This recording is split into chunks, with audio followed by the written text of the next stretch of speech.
విజయవాడలో మేమంతా సిద్ధం బస్సు యాత్రలో సీఎం వైఎస్ జగన్ మోహన్ రెడ్డిపై గుర్తు తెలియని వ్యక్తి రాయితో దాడి చేశాడు.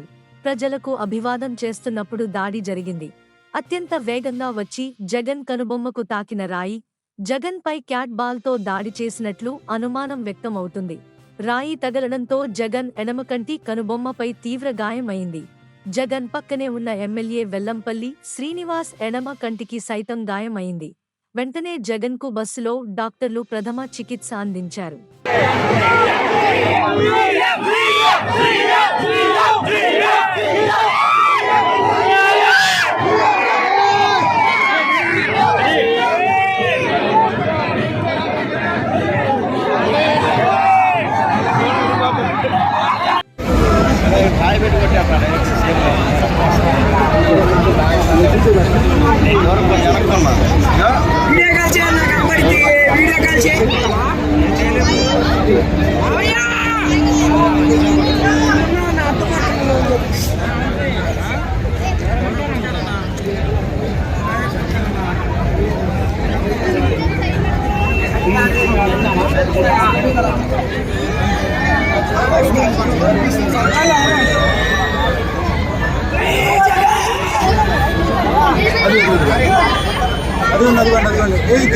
వాసు